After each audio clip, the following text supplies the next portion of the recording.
المكرونه سبتها قد تلت ساعه كده في الفرن. زي ما انتم شايفين كده فتحت الشوايه ادت الوش الجميل ده. طبعا دي احلى صينيه مكرونه هتعمليها ان شاء الله في حياتك. كده بقى شويه جبنه موزاريلا على الوش، وهدخلها تاني تحت الشوايه 5 دقايق. يا دوب بس كده الجبنه تسيح. احلى صواني رمضان بقى، جربيها بقى كده المره دي وان شاء الله هتدوقي احلى مكرونه بشاميل.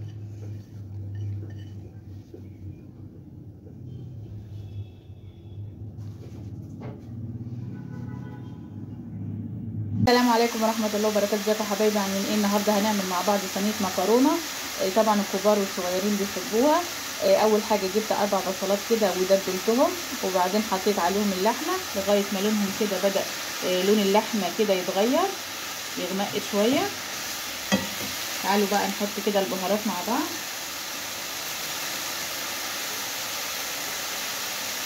عندي معلقه فلفل اسود، معلقه بهارات لحمه،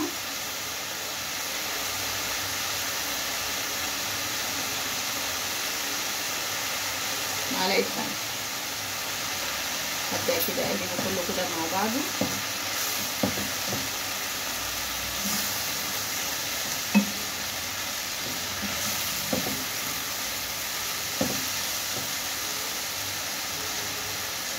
عندي هنا جزرتين بشرتهم،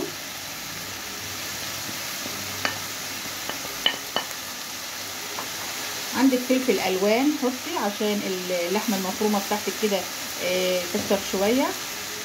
طبعا دي كلها حاجات بتكتر الكميه في الغلاء اللي احنا فيه ده.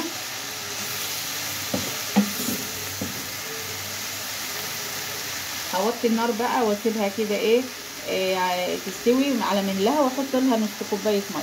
تعالوا بقى نعمل كده البشاميل مع بعض. عندي كده سمنه احط عليها الدقيق، وطبعا السمنه تبقى عندك كتيره شويه.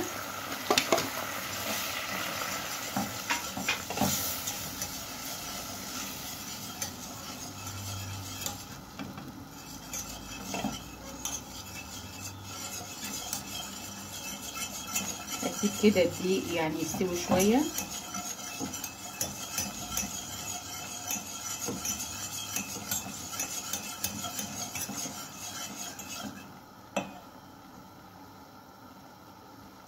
عندي اللبن واقلب.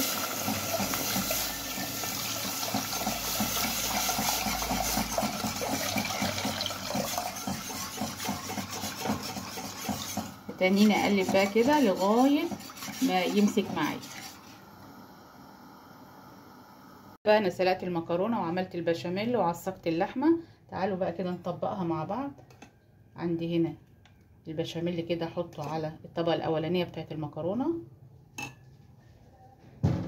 اقلب كده.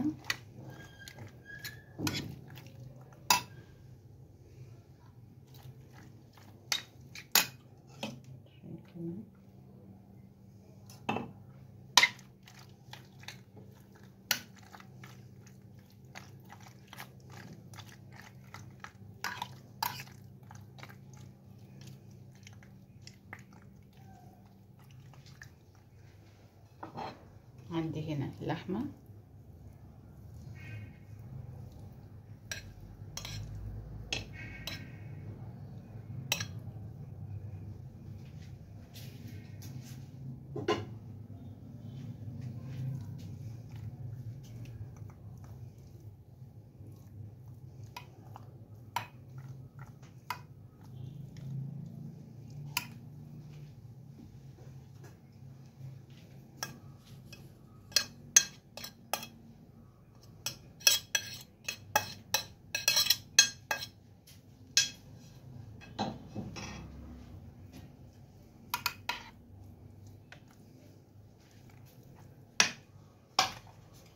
عندي بقى الطبقه التانية بتاعت المكرونه.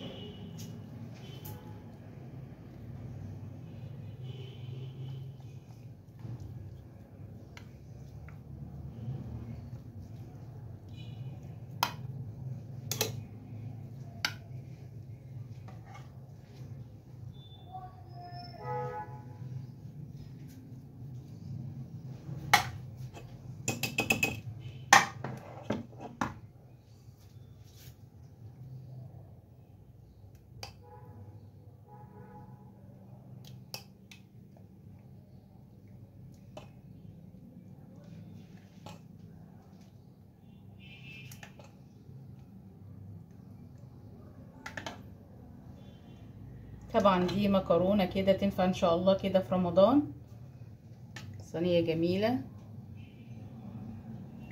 تبقى حلوه قوي في عزومات رمضان، اللي هي المكرونه البشاميل ديت. طبعا طريقتها سهله جدا ما فيهاش اي حاجه، وبتاكل كده وبتبقى شكلها جميل قوي على السفره بتاعت رمضان، والعيال كلهم بيحبوها سواء كبار او صغيرين.